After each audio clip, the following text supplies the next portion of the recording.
is there. A bit of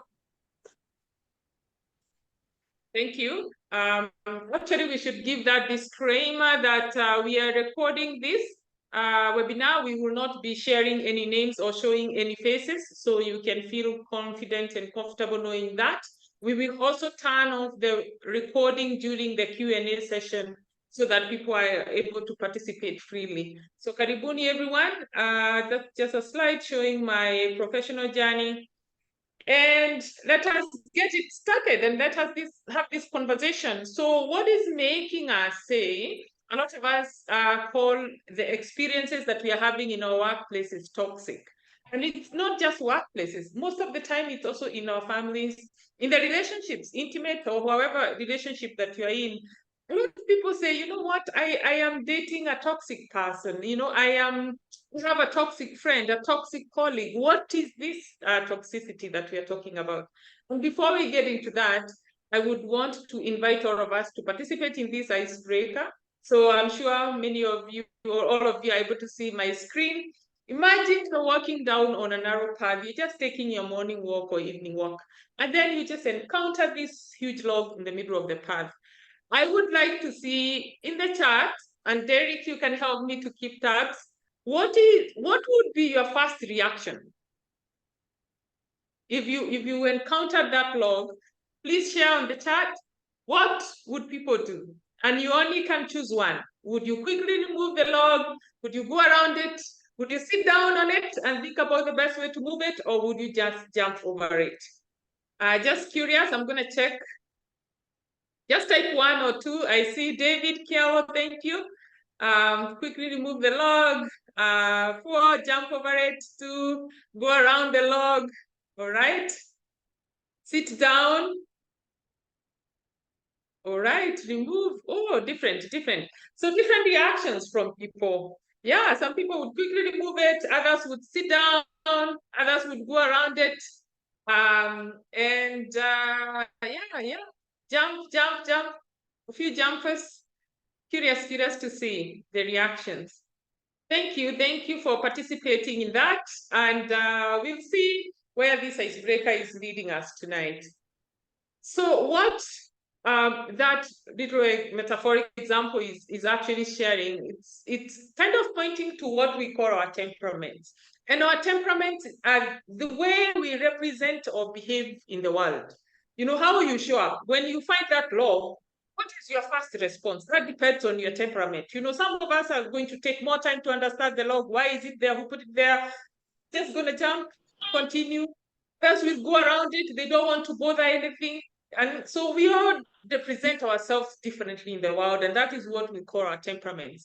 And we are born with our temperaments, actually. But how we behave or represent, given what's happening in our lives, is shaped by the experiences or influenced by the experiences that we have experienced in our lives, and those we are experiencing in the environments that we are in. So how we are sharing life with others, relating with others, really influences the kind of temperaments that we are actually showing, or the part of us or the side of us that we show in that context.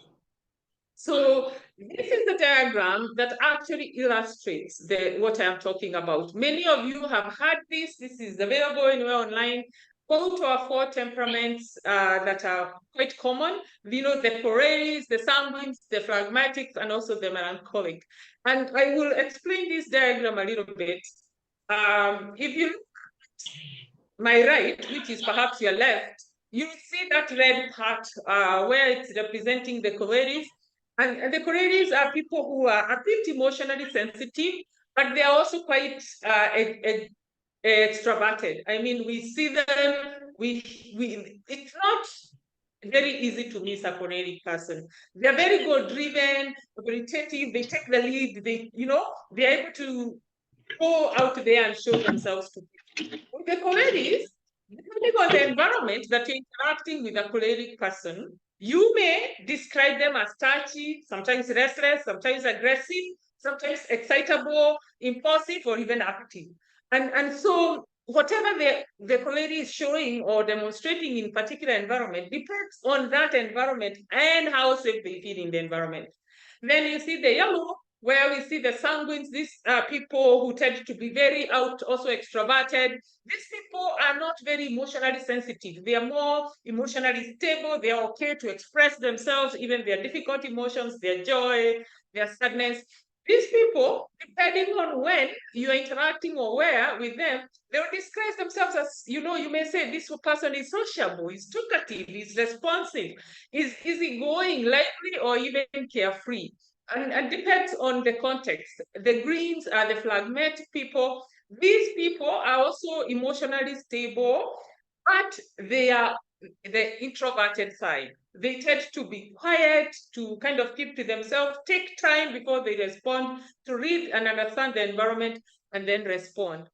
Depending on where, again, you may describe a phlegmatic person as passive, sometimes thoughtful, peaceful, controlled, reliable, calm. And the last one are the melancholics, represented by that color blue, because they're just people. These people, they are also emotionally sensitive, like the Corellis. However, they are introverted.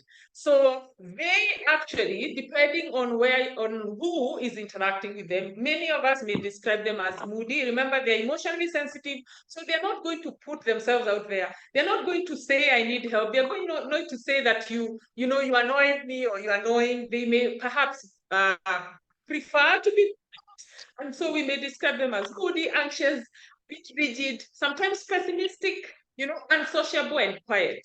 But it is important to note, and we will see here, that temperaments are not good or bad. They are all just how we represent ourselves in the world. And in any one of them, there are strengths. There are also some room for improvement. Each one being balanced or not. And how we actually perceive one, the adjective that you're using to describe that person in that environment, it depends on whether they're in balance in that moment or not. And this is what happened. If you took that icebreaker quiz, if your answer was number one, you would quickly remove the log. Perhaps you are falling more onto the choleric side. If you are number two, those people who would sit down, was it sit down? Yeah, number two, I think, was the go around it. If you would go around that log, perhaps you are the pragmatic type. The people who don't want to disturb the environment, they want to maintain peace. So you don't touch the log, you just want to walk around it and go on with your business. You don't interfere a lot in the environment.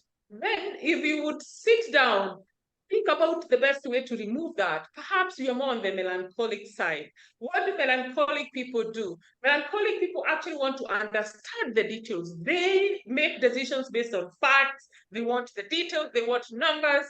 So they take time. So you can imagine, and now if you would just jump, you are perhaps a sanguine personal temperament, higher on the sanguine side. And what happens with sanguine people, for them, they just see any barrier that comes their way, I'd rather just exit and proceed. They don't take a lot of time. They tend to just keep going. But now, they also ignore very important elements. Them is good or bad, but it depends on how balanced we feel emotionally in that particular environment. What do we struggle with? For sanguines who may just prefer to jump, what actually they struggle with is control. Because where you prefer to jump, you may have got a little bit more about that log and perhaps prevented that follow, So that sense of impulsivity, just acting or maybe looking more on the self-centered side, I don't want to be inconvenienced, I just go. So that control is what sanguines miss or struggle with. With Corellis, those dominant leaders or the irritative, red, fiery red, and what they actually struggle with is gentleness. These are the people who just take that log and yank it out. Again, but the law could be your colleague at work. The law could be your employee. The law could be your child. Your colleague could be your husband, your wife. Whatever, that is the symbolic representation of that relationship that you are in. That law, just quickly removing it and from on your way so that it does not inconvenience you. Think about, first of all, they may not even understand why the law was there. if they do it up too much and end up injuring someone else. So gentleness, being gentle, being patient is what cholerics struggle with. Melancholic is actually joy. These are people that want to get the details, all the facts, and everything that's going on in the environment for them to make the decision. While that is important, that process of getting the details, sometimes it doesn't happen. Sometimes the details don't even make sense. Sometimes it takes too long to get the details. So in the process, even experiences where when they are not balanced, they may experience joy, they struggle to experience joy. So it is important to know that what other people see in us and how we show up depends on how free, how safe we feel in that environment. And then we are either in or out of balance. So this balance or imbalance evolves over time based on how well our core needs are met. And I'll show you how and what is the most important core needs that we have in terms of emotionally as human beings. Before I do that, as I said, I am a mental health clinician and I work in this mental health space. We have a clinical mantra here at Cafric Center. And I want to share it with you because I would like to see your thoughts based on healthcare providers who are in clinical practice. Do we experience life differently from everybody else who is in the corporate world? Our mantra here is we understand to treat, we need trust. Remember, we work with people. So whether it is depression, whether one is just going through grief or going through a traumatic experience, to treat that person, we need trust.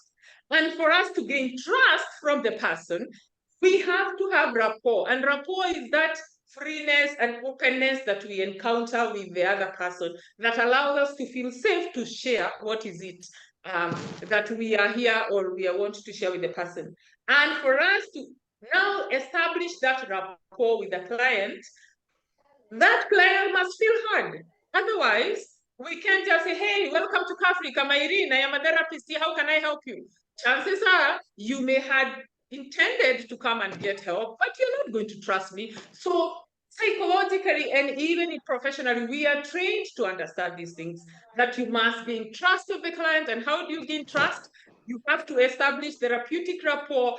And when that therapeutic rapport happens, the client now needs to feel heard. Okay. Derek, maybe you could mute whoever is unmuted. Thank you very much. So when we receive or we achieve that trust with the client, when we are able to make our clients feel safe, they actually trust us. And what happens, remember, a lot of people say when you're working with mental health, clients are difficult, they don't take their medications. Actually, for us, we see clients, even substance using clients, cooperating with treatment.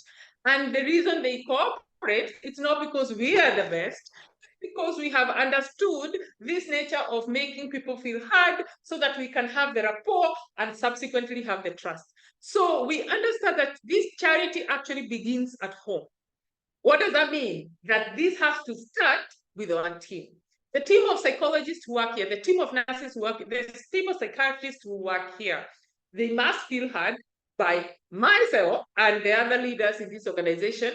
And by them feeling heard, then they feel free and safe to come and share whatever it is they're struggling with in their work, whoever client they're struggling with, which areas they need support, because they have that sense of trust. So without trust in the team, it's very, very hard to achieve trust with the clients. So my question, I'm sure we may have some also clinicians on the line or joining us tonight, but I would like to understand, is this different in the corporate world? Are there corporate mantras in your organizations or wherever you interact with your team that is different from our mantra? My suggestion or my thought that it shouldn't. It should not. But for the corporates that we work with, because we do a lot of corporate training, this is what leaders in corporate organizations tell us. One, they ask Irene, how do I get the best out of my team? You know, how do I get the best out of my people? And my answer is always, well, we believe that with the right support, everyone can maximize their full potential. That's actually our vision. That is what we believe. And because we believe that, we actually go ahead and achieve it and pursue that belief, that dream. So we believe that. And we believe that because there is evidence to show that. So when we are working in corporate organizations. We actually help leaders to help their people to be at their natural best. So you can see how that question is responded to differently. While someone asks, how can I get the best out of more people? Which are the, well, perhaps you may consider this way because I don't know how you can get. Sorry, I don't know how you can get the best out of your people. Please mute. But one thing that I know is that I can help you to be able to help your people to be able to trust so that they can be at their natural best in your organization. And when we are at our natural best, we actually will give our best. And stay tuned. Why? Because we are human. Whether you are a leader, whether you are a manager, whether you are an employee, you are CEO, whether you are a cleaner in that organization, or your decision maker, we are all human. And what is common with us human beings? We have 3 universal emotional needs. And these needs dictate we make decisions at any given time. They dictate the relationships that we have with people. And these needs are to feel seen, to feel heard, and to feel understood or accepted. Okay? When we are able to feel seen, heard, and understood or accepted, whether we are interacting with our parents when we are 2 years, whether we are interacting with our fellow colleagues at work, whether we are interacting with our bosses, whether we are interacting with our shareholders, when we make people feel seen, heard, and accepted or understood, when we are able to feel that, then that relationship makes us feel safe. And when we feel safe, then we trust. And we open our minds to learn. We open our hearts to share our challenges. We are also opening our minds to receive the help, because it's not all the time that even when help is available, that we are open to it. And so for us to feel these things, this actually we achieve it from very young on in our lives, through the interactions that we've had with our caregivers who are providing care and meeting our basic needs when we were little. And this depends on how well we received that protection, guidance, and nurturance. Because without that, you would not have survived to attend my webinar tonight. So very, very important to understand that we share this in common. Well, we may come from different social backgrounds, different tribes, different professions, we work in different organizations. It does not matter. In all of us, these needs are important the same way. And when they are not met, this is what happens. The challenge with us being human and with these emotional needs that we all have, it is that we are also social beings. Social beings meaning I, as Irene on my own, I cannot meet these needs for myself. Well, I can actually understand what makes me feel seen, what makes me feel heard and understood or accepted, and I can communicate that to my colleague or my boss or my partner. What happens is we actually depend on an interaction with another human being to experience it. So we depend on others to help us meet these needs. And our caregivers, our moms, our dads, our grandparents who cared for us in those early stages of our lives, they actually gave us the blueprint on how well our real self feels seen, heard, and understood. Success of this depended on their stability. If mama was emotionally stable, if mama felt seen, heard, and understood, automatically she's gonna make me as her child feel seen, heard, and understood. If mama had an imbalance, then mama was responding to me as their child with that imbalance, and because they were on survival mode. So if my needs, for example, if I need, even as a child, I need maybe some affection because I fell and I hurt myself, and mama is not in a state where they're even emotionally able to provide that. What does that tell me? It tells me that my need for affection is not important. And so I suppress it. And it's a simple, and we can go on and see how all of these unmet needs continue to affect us because our brains will adapt. So we learn these adaptive strategies in the time when we are young and dependent on our caregivers. These strategies help us Because without them, then we would be so depressed as little kids, or we would not even survive, some of us. So we develop them to help them. They are tools to help us, but they sometimes overstay their welcome. Because now we are adults, we have resources, we are in our work environments, and we are continuing to interact with other people based on those unmet needs and using the same strategies that helped us at that time that we no longer need to rely on. This is what happens. Again, we said, we are human. That is what makes us, all of us, experience these experiences the same. And number two, when our needs are not met, we are on survival mode. Yes, when they are not met, when I fell down and I did not receive the affection and the comforting that I was hoping for as a young child from my parents, I already know that I'm not going to get it. So chances are, if I had climbed up a table, fell, next time, climb that table. So we start actually even refusing to take risks, refusing to put ourselves out there because we learned you're on your own, Irene. You're on your own. So do whatever you're doing at your own risk. Well, right now, as an adult, I actually have the responsibility to take care of myself.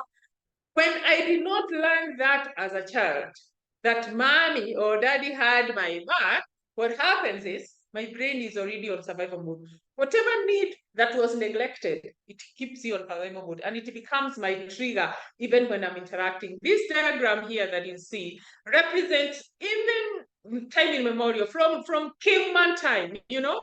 The reason that us humans have survived, it's not because we are stronger, the human race, it's not because we are stronger than animals or we are smarter. Well, we may have a neocortex that animals don't, but the reason we have survived, it is because of that. We are social beings. Caveman time, what happens is people, you know, the Homo sapiens used to be in a community with other people. And what that community ensured is that while we are all together, we are all meeting each other's needs for safety. And how, if you look at this diagram, our society is dangerous. The fact that we live in this world is a dangerous world. So what makes man, the human race, survive? It is that sense of community, that knowing, well, we are all here. If I want to sleep, I can sleep because the next person here is looking out for threat, for danger. Because danger is surrounding us. So the only environment that the human race felt safe is when they were together in that communal environment. That is why we say the first step of even depression, it is not lack of that social support. It is very, very critical. That sense of community. A lot of us think the community is because I am Kikuyu, then the community of Kikuyu people. Community can just be one person. Your community can just be that one employee that you know, who comes to you to say, Irene, I'm struggling with this, and I see that I'm not able to deliver my work properly or effectively. It help. It could just be the community because trust comes from there. Rapport comes from there. Community is whoever makes you feel seen, heard, and understood or accepted, and actually consistently do that. So that is what happens. When those things are not met, then the threat that is out there in society, it is going to start to permeate in our organizations. It's going to start to permeate in our relationships. And so, when we call this environment sick, the right word is that sense of safety is just not there. So it's not that there's poison. And so when we go there, we'll die because no one dies. What we actually do, our hopes die, our dreams die, our motivation dies, our passion dies. So actually what dies, it is our human essence of greatness. That is what dies. And that is why we call it toxic, because we can't breathe. We just want to feel seen, heard, and understood or accepted. So brain on survival mode, this is what happens. When we are looking out for danger, that is what survival mode is. You know, always looking out, where is the lion going to come from? You know, what is this? You know, my boss is here. What are they saying? This employee didn't come to work. Why? You know, so all of those are threats that we see all the time. What happens is when we are looking out for threats, we are not activating our neocortex or that part of our brain that is responsible for logical decision making. Because the threat is perceived in our limbic system, the emotional part of our brain. That is actually where decision making comes. A lot of people think, oh, you know what? I am educated, I'm a psychologist. I make decisions based on my frontal cortex, the part of the intelligent brain where language and all of those things come from. I tell you, if you don't believe it, if you can ask yourself, think about of maybe a very important person in your life, maybe your best friend, you know, if someone said to you, why is that person your best friend? Why? Not any other thing. Why is Irene your best friend? Most of us are not able to answer that.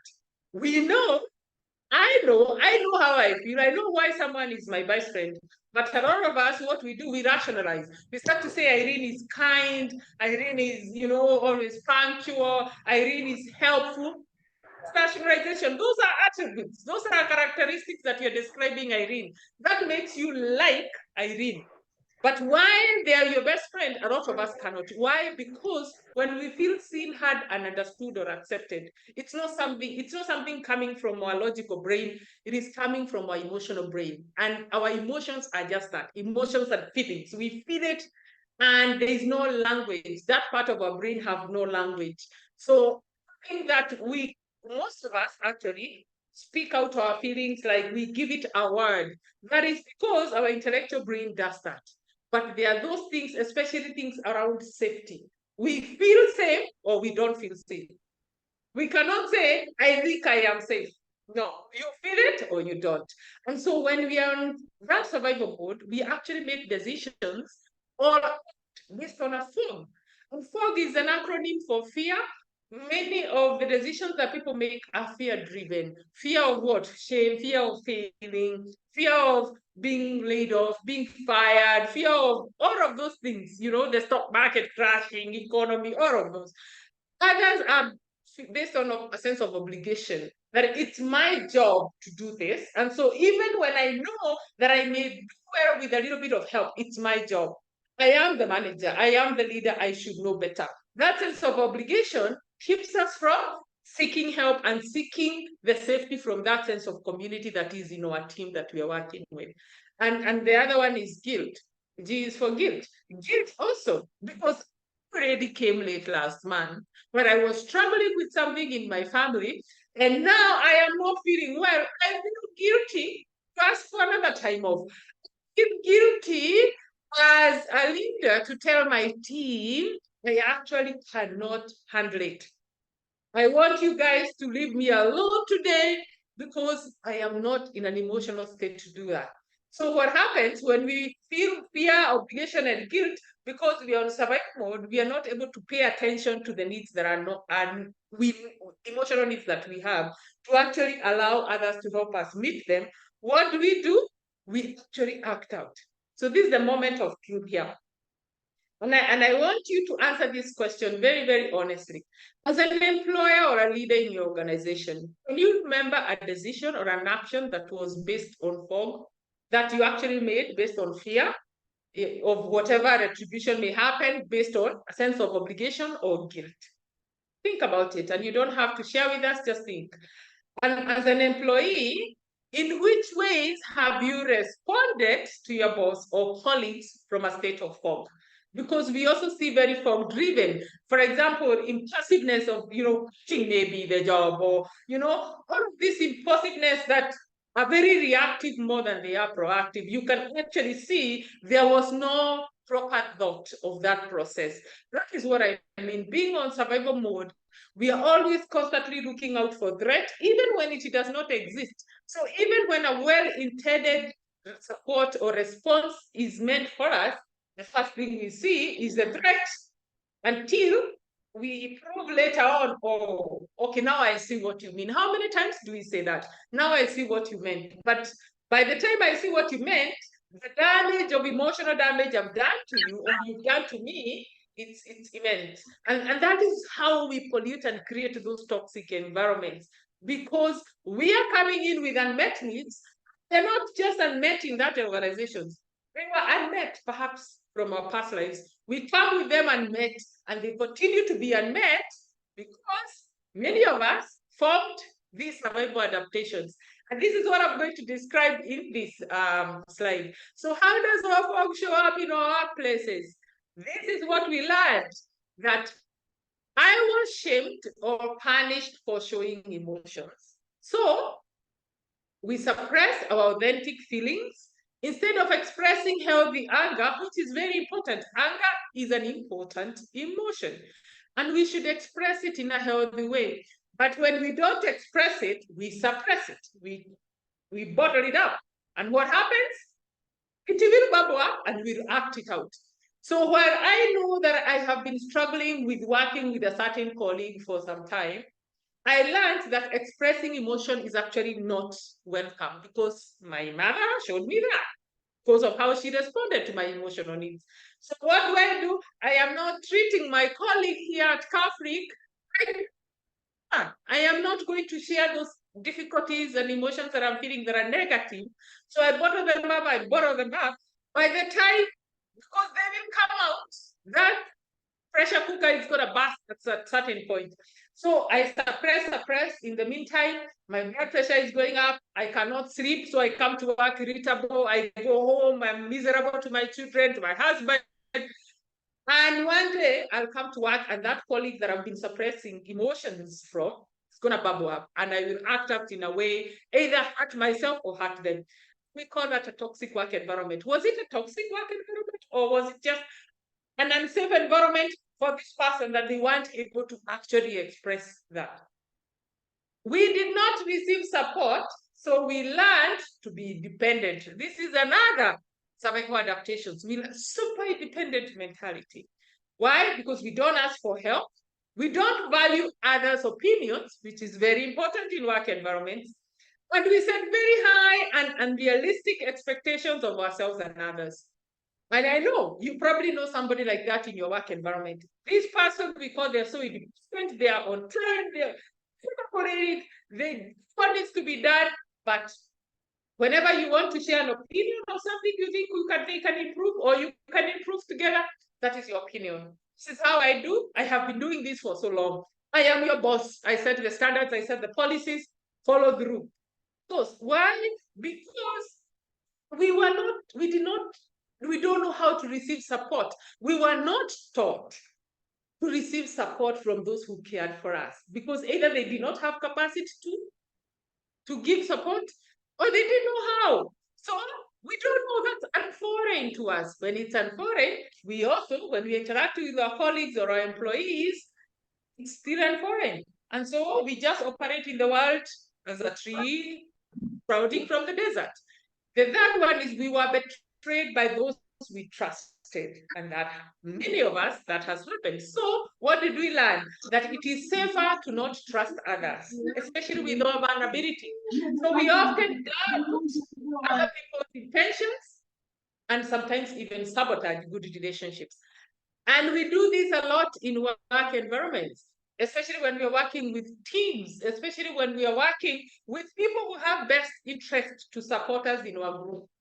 I did not trust my dad. I did not trust my mom. I did not trust my husband or my wife in that relationship that I had. And so I didn't trust anyone else. So this is not because of what is happening now. These are things that our brain have internalized. Our body keeps the score. And there's actually a book like that by Basil Van der Kolk. The body keeps the score of what happens. And so I respond based on that. And the reason we keep this score, remember those temperaments that we just talked about? Those temperaments, especially for people who are, you can imagine someone who is a melancholic person, they like to keep to themselves, they're not very comfortable with emotions, they like to think things through. You can imagine if one sibling is melancholic and the other one is a sanguine. The sanguine is just jumping the log and going. So mama is ignoring them, they continue and go. Melancholic is sitting there and just soaking all of that negative energy that they're experiencing. So the temperament actually determine how those things affect us. Even in our work environments, they affect something. You say to one person, you know what? Hey, I don't like how Irene talks to us. The other person is like, what? don't even notice it. And what's the difference? Is it Irene is speaking from 3 mouths? No. It is just because of one's temperament and their experiences. So the last one, survival adaptation that we form in workplaces, and it's not the only one. I just listed 4 here. Our needs were not prioritized by those who are supposed to prioritize our needs, obviously our parents or our early caregivers. So what did we learn? We learned for us to get those needs met, to make them a priority for the other person, we have to use a little bit of trick power. So we learned to meet our needs through control. And how does control tactics show up? We lie, we withhold information, or we intimidate people. And this happens also in workplaces where I know that you are struggling. But you know what? I'm not interested. It's not me who is struggling. And what am I doing? The reason I am not showing up to say, I can help, I have an answer, I have a solution is what? Because your failure makes me feel powerful, makes me feel important, makes me feel like I'm doing better than you. It gives me upper hand. So we learned that. It's not because we are bad people. We just learned that. That you know what? I'm never priority to anyone. I'm not prioritized. So I will prioritize myself. And how do I do that? By making sure my needs, I am always seen, heard, and accepted. And I'm not going to let you, Evans, my colleague, shine. So I withhold information. And sometimes I intimidate. If I'm your boss, I'm going to be intimidating. So things happens, or if I'm your senior in any way. And this is how many of us feel like no matter how we are trying to form connection, to have good relationship with our colleagues or our employees or our boss, we feel like someone is just pulling the carpet beneath our feet. And a lot of the time we blame the work environment, but the work environment is just that environment. It is the way it is because of the people who work there. Those people are the way they are because partly of what they brought, and number two, what is triggered in them in that environment. That's all. All right. I hope that is clear. So we talked about the fog, in which when we are on survival mode, we are fogging, man. We are fogging. We are in that sense of fog that we can't see far, we can't see clearly, we can't see beside us, we can't drive fast, we can't make decisions in decisiveness, rigidity, and all of that. So how do we clear our fog? Actually, if you've driven from Limuru through Kinali, you know the fog that I'm talking about. When you're driving there, you're like this. You're driving, with your shoulders high, you tune down the music, you want to concentrate on the path, because if you don't, then chances are you won't make it alive. So now we have understood what fog does to us and to the relationship with our colleagues and employees and everybody else.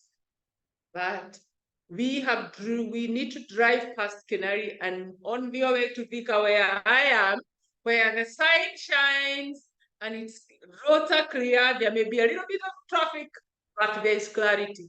And what happens when we are driving in a sunset or in a sunny destination? We relax, we sit back, we can, tune back on the music. We can talk, some people talk on the phone, those things. But that can happen when you're driving through fog. And that is actually literally hypothetically what happens when we're in that form of mind. The sun to help us clear the fog. And sun, it is when we actually heal, when we understand where our fog came from, what it looks like, how we share it with others in our lives, and how it affects us. When we do that, we actually now start to respond to life, to other people, even to ourselves, from a sense of S for safety, U is for understanding, and N is need. Safety, what do I mean with safety? Safety, it is your ability to feel seen, heard, and understood. And I say, till you recognize what makes you feel seen, heard, and understood, and in which ways you have not felt seen, heard, and understood, you can actually not ask, or you cannot demand that from other people. So many of us suffer and we go through this fog without even realizing we are in fog. So the sun is actually what we need to clear our fog. And we need this for both for ourselves, but also for the organizations we work in. Because guess what? Cafric is not Cafric. Cafric, we say Cafric is a mental health solutions provider. Cafric is a name. There is no client who can be treated in this organization without Irene, without the psychologist, without the nurse. So actually, Cafric is Cafric because of the people who work there. And so the answer, it starts with the people and it ends with the people. All right? This is a quote from a psychologist, Carl Jung, which I love using. If you attended my webinars or my talks in the past, you will have come across this because I say this is center stage of my work. Unless you make the unconscious conscious, it will direct your life and you will call it fate. And many, many people actually, unfortunately, end up dying in that state of fog.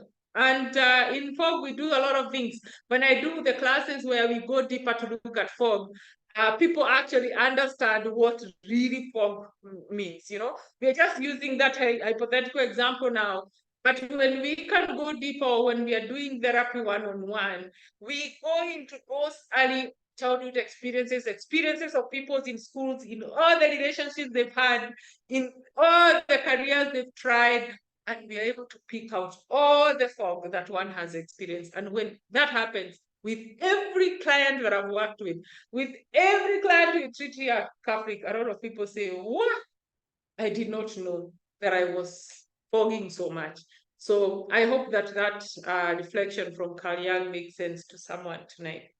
Good news is we actually help people clear their fog. And we do this through, obviously, here at Cafric, we are mental health institutions. We are fully licensed and accredited.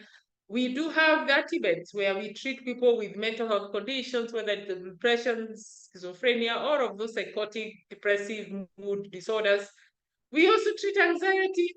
We treat substance use also. We rehabilitate substance use conditions because actually, even substance use, a lot of it is the way for people to try to feel seen, heard, and understood. And a lot of people have depended on the substance for the longest time, and we keep calling them alcoholic, drug addict, and all of that.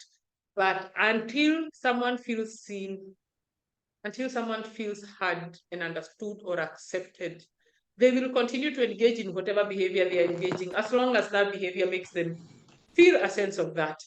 So we do have training and education that we offer for corporate organizations and also for institutions of learning. We also do this even with families, and it's to help people understand their fog, clear it, and actually operate from a state of sun or that safety, understanding, and need. When our fog clears, I as an individual will thrive, and I will give my best in whatever environment, whether it is my friendships, my chama, my church, my family, my children, my employees, my colleagues. I will give my best because I have achieved my best. And when I give my best in an organization, the organization also thrives. So when connection increases, bottom lines increase because it starts with people and it ends with people. And we do have a unique approach in how we approach this, which we call our healing or growth. Our mantra here and our slogan at Cafric is we connect the person, their passion, and their purpose. Because as long as those dots are connected, and what is the person? What is their personality? Their temperament? We understand what is their fog and all of those things. What is their passion? Their passion is actually what makes them wake up and have energy to continue throughout the day. The passion is what gives them meaning, gives them value. And when we connect that or wake that up, because it's in all of us, then they have a sense of purpose. Whether they were depressed or suicidal, that's how we approach our work and our treatment. So we help individuals in families, institutions, or organizations clear their fog and respond from sun. How do we do that? We obviously start with an assessment. When a client comes to us, we do the biopsychosocial assessment. The bio is the mind, the body, the body, whether, have they had accidents, when they were born, all of that. That is what doctors in hospitals like Vicar Level 5 do. The psycho is the psychology, what fog exists there when, what needs are met or unmet. Psychosocial. Social is the environment. Where does one work? Who is their support system? Where are they interacting with people? How are those relationships? And to a greater extent, we also do the spiritual. And the spiritual is that reliance on higher power and how one is able to tap into that. So even in organizations, we actually do a little bit different from an individual assessment that we do here. In organizations, we assess the person or the people in that organization, because that is where the challenge is and that's where the solution is going to come from. And then we design interventions based on the needs of the people who work there. So what actually organizations gain is three things. One is accessibility, meaning we are accessible and our services are accessible. We are able to deliver them here at Cafric or even come to places where people live, learn, work, worship, or even socialize. Your chairmans, graduation parties, what in your family environments, we are able to do that because we do them either physically in person or using the platforms we are using tonight, virtual sessions. Number two, our services are affordable. We have tried so hard to achieve that because for the longest time, mental health care has been inaccessible because of cost. So we are able to do this instead of the one-on-one sessions that take a lot of time and they're very costly. We do it in group-based training, which makes it cost-effective for the client and also time-effective for the therapists who are doing the work. We are also a NHIF accredited facility, and we have partnerships with private insurances. So one-on-one, sometimes even admissions for substance use becomes achievable and becomes accessible to families. The other thing is we are one-stop shop. We are working in a corporate organization and our work is to provide training and education, but in that organization, someone is struggling more than others. We are able to pick up that and actually offer support. So we are a one-stop shop. We don't say now you're going to go to Madare and get help there and then continue with this training. We are actually able to do the whole scope when we are doing this. And we offer lifetime follow-up to whether it is organization clients, corporate client, or a family or an individual that we have followed. For us, follow-up is key. Again, the most important thing is for people to feel safe. We pride ourselves as a safe space. Why? Because when people interact with us, we are able to make them feel seen, heard, and understood or accepted. And you cannot achieve safety if it's not going to be consistent. If it's only going for the 3 months for the I'm there, I can't trust. So that is one thing we understand, and we pride in ourselves in doing that so that we continue to create a world that is safe, that every single human being can maximize their full potential. That is our mission. So tonight, again, we have free workplace assessments and an introductory session that we are offering to the first five organizations that are going to register. The registration links is going to be shared with everyone who registered tonight. It usually costs 75,000, but we are offering this so that people can have an understanding of what we mean. We can't do these assessments. We are not sitting with each one person. It is online assessment that is sent to people. They can do it from home, from their phone. We get results, they're anonymous. We don't know who sent it, but we are able to meet with senior leadership and say, this is what your team is struggling with. They did it. This is what spilled out on our end. And this is what we can do. And actually, we do that introductory session so that we can explain to the team what happens. When we do that, then the organization can actually assess, are we okay? What is going on with us? And the other offer is we have an ongoing program that we help individuals. So sitting and thinking, wait a minute, Mimi, I have some fog in my life. If you are thinking like that, you don't even have to do one-on-one therapy, which is cost 5,000 per an hour. We have a 12-week program. In this program, it's a closed group. So you sign up and we start with 10 people, we will finish with 10 people. In there, we have 2 sessions where we meet with someone one-on-one. That one is now for the people who are signing into our webinar. That is our gift to say thank you for your time. And we are now registering people for our September group that's starting September 5 at 50% off of 30,000 that costs. So take advantage of that.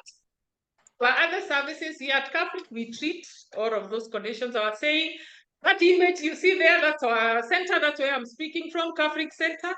And we do all of those psychiatric consultations, rehabilitation for substance use, urine drug testing, even for students in schools who are told you need to go have your urine checked for drugs or see a therapist. We are able to do that. And we provide psychological trauma and grief counseling as well. So when I say we are one-stop shop, we did a few images of our space. We pride ourselves as being a safe space. And the most important is we want to promote access so that more people can actually access that care. And NHIF has helped us to achieve that. If you would like to connect with us, this is how you connect with us. I will leave this on the screen and I am going to invite Derek to see whether there are any questions. Derek, if you don't mind, if you could stop recording.